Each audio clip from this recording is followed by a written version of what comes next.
नमस्कार, मी राधा स्वागत करते तुमचं राधास मॅजिक किचन या आपल्या यूट्यूब चॅनेलवर।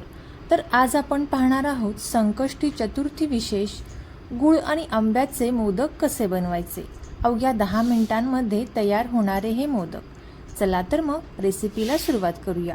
तर सर्वात अगोदर अर्धा कप ओलं खोबरं आपल्याला मिक्सरच्या भांड्यामध्ये घालायचं आहे। यामध्ये 1/4 कप बारीक चिरून घेतलेला गूळ घालायचा आहे आणि अर्धा कप आंब्याचा घट्ट दाटसर गर यामध्ये घालायचा आहे। आता यानंतर आपल्याला यामध्ये थोडीशी वेलची घालायची आहे। आता आपण हे मिक्सरला बारीक करून घेणार आहोत। बारीक करत असताना इथे आपल्याला पाण्याचा वापर अजिबात करायचा नाही। आता हे बारीक केल्यानंतर पाहू शकता या पद्धतीचं मिश्रण तयार झालेलं आहे। अगदी खूप बारीकही नाही किंवा खूप जाडही नाही, या पद्धतीनं मिश्रण तयार करून घ्यायचं आहे। आता यानंतर एका पॅनमध्ये आपल्याला 1-2 चमचे तूप घालून घ्यायचं आहे। आता तूप छान गरम झाल्यानंतर यामध्ये आपल्याला अर्धा कप रवा घालून घ्यायचा आहे। इथे तुम्ही मोठा किंवा बारीक रवा कोणताही वापरू शकता। इथे मी मोठ्या रव्याचा वापर केलेला आहे। आता हा रवा आपल्याला छान असा मंद आचेवरती भाजून घ्यायचा आहे। याचा हलकासा कलर चेंज होईपर्यंत इथे आपण हा रवा भाजून घेणार आहोत। तोपर्यंत जर तुम्ही आपल्या चॅनलवरती नवीन आला असाल तर नक्कीच आपल्या चॅनलला सबस्क्राईब करा आणि सबस्क्राईबच्या पुढचे बेल आयकॉनचे बटन दाबा, जेणेकरून इथून पुढच्या छान छान रेसिपीज सर्वात अगोदर तुम्हाला पाहायला भेटतील। आता इथे आपण हा रवा मंद आचेवरती छान असा भाजून घेतल्यानंतर यामध्ये आपल्याला सुरुवातीला रूम टेम्परेचरवरचं 1/4 कप दूध घालून घ्यायचं आहे।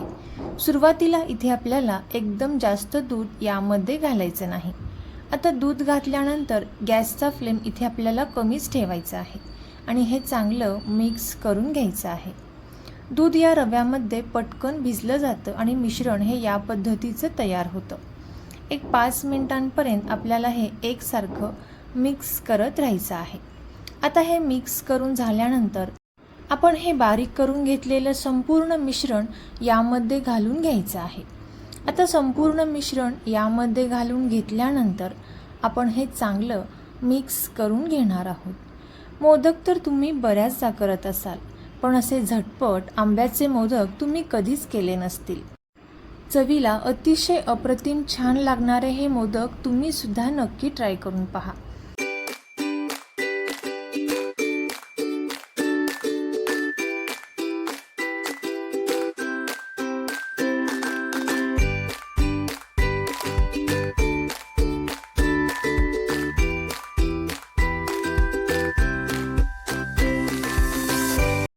आता इथे आपण हे मिश्रण जसजसं मिक्स करत जाऊ तसतसं या मिश्रणाचा एक गोळा तयार होतो।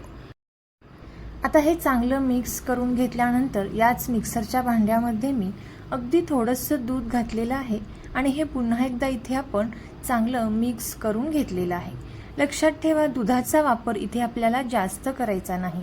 गरजेनुसारच दुधाचा वापर आपल्याला यामध्ये करायचा आहे, नाहीतर मोदकांना आकार हा छान येणार नाही आणि मोदक चवीला देखील छान लागणार नाहीत। आता हे चांगलं मिक्स केल्यानंतर पाहू शकता याचा घट्टसर असा गोळा इथे तयार झालेला आहे। आता आपण एकदा हे चांगलं मिक्स करून घेणार आहोत आणि यावरती आता आपल्याला एक झाकण ठेवून 1-2 ते 3 मिनिटांसाठी छान अशी वाफ येऊन द्यायची आहे।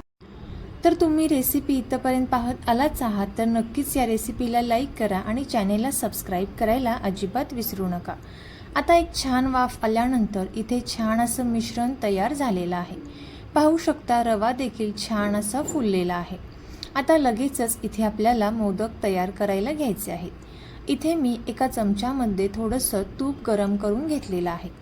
आता मोदकाच्या साच्याला इथे आपण आतून थोडंसं तूप लावून घ्यायचं आहे आणि हे मिश्रण आपण या मोदकाच्या साच्यामध्ये घालून घेणार आहोत। तर हे मिश्रण गरम असतानाच इथे आपल्याला पटपट हे मोदक तयार करून घ्यायचे आहेत। तर इथे आपण या साच्यामध्ये हे मिश्रण छान असं भरून घेतलेलं आहे आणि पाहू शकता इथे हा मस्त असा मोदक छान तयार झालेला आहे। तर तुम्ही सुद्धा या आंब्याच्या सीझनमध्ये हे गुळ आंब्याचे मोदक नक्की ट्राय करून पहा। अगदी तोंडात टाकताच विरघळणारे मऊसूत हे गुळ आंब्याचे मोदक आता याच प्रकारे इथे मी बाकीचे सुद्धा सर्व मोदक तयार करून घेतलेले आहेत। यावरती आपण बारीक चिरून घेतलेले पिस्त्याचे काप आणि थोडंसं केशर लावून घेतलेले आहे। मस्त असे सुबक छान मोदक इथे तयार झालेले आहेत। तर तुम्ही सुद्धा हे मोदक नक्की ट्राय करून पहा आणि कसे झाले ते कमेंट करून नक्की सांगा। तुम्हाला जर ही रेसिपी आवडली असेल तर नक्कीच आपले मित्रमैत्रिणी आणि नातेवाईकांसोबत शेअर करा। चॅनलवरती नवीन आला असाल तर नक्कीच चॅनलला सबस्क्राईब करा आणि सबस्क्राईबच्या पुढचे बेल आयकॉनचे बटन दाबा, जेणेकरून इथून पुढच्या छान छान रेसिपीज सर्वात अगोदर तुम्हाला पाहायला भेटतील। थँक्यू।